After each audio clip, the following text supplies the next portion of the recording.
बिस्मिल्लाहिर्रहमानिर्रहीम अस्सलाम वालेकुम। उम्मीद करना कि अल्लाह पाक यूट्यूब चैनल वालियां नूं अल्लाह पाक तुहानूं खुश रखे, आबाद रखे ते सदा सलामत रहो। बाबे दी ये दुआ है तुहानूं ते बेड़ियां टल्लड़ी भी खड़काई करो ते सबसक्राइबर भी कीता करो।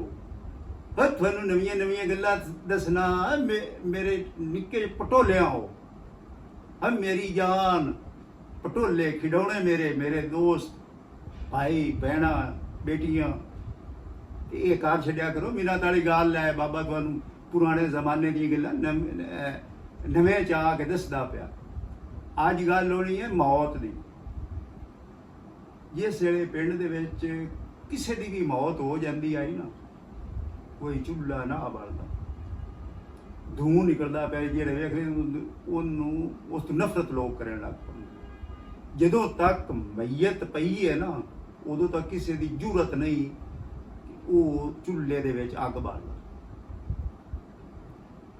ठीक है ना, चाहे अमीर है चाहे गरीब है, जौन भी है।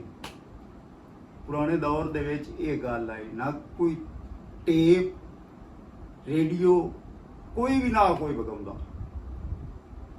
पूरा पिंड उन्हां नूं पता ही ना हुंदा, जिन्हां दा फौत हुंदा ते कबर भी तैयार हुंदी है। हर चीज़ सारे पिंड इकट्ठे हो के ते काम करना, रोटी भी उन्हां दी पक्की पई हुंदी है, महसूस ही ना हुंदा। इतने प्यार मुहब्बत वो किदे गए। हुण नाल दे घर फुतगी होई पई होवे ते मेहंदी वाले वो कुछ नहीं तुसीं अगर धक्की रखो आए काम अल्लाह दे बंदे मुंह पिटिए कि अखी रुआविए। हाय हाय, एडे कर्मा वाले बंदे, एडे चंगे लोग, वो लड़ाई वाली पासे तुमदे ही ना। लड़ाई वाली पासे ना आउंदे ना, वो लड़ाई नूं अच्छा समझदे आ। ये तो हुण पता नहीं की कटोक पाया गया। प्यार मुहब्बत, दूए दी धी अपनी धी समझनी, उन्हां अपनी समझनी, इज्जत एक दूए दी इज्जतां दा ख्याल।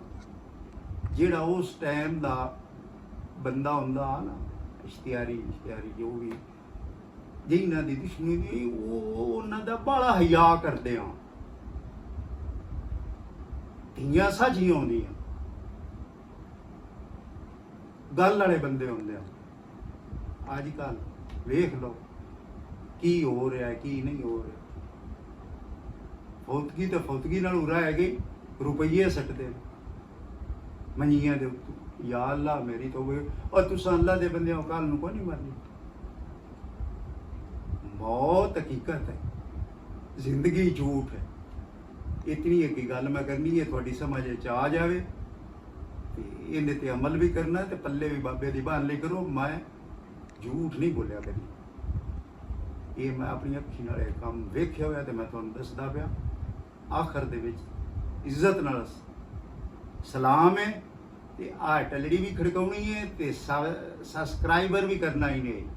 बाबा तुहानूं नवीं है तो नवीं आ, पुराने जमाने दी गल्लां मुड़ दोबारा सलाम है ते पाकिस्तान जिंदाबाद।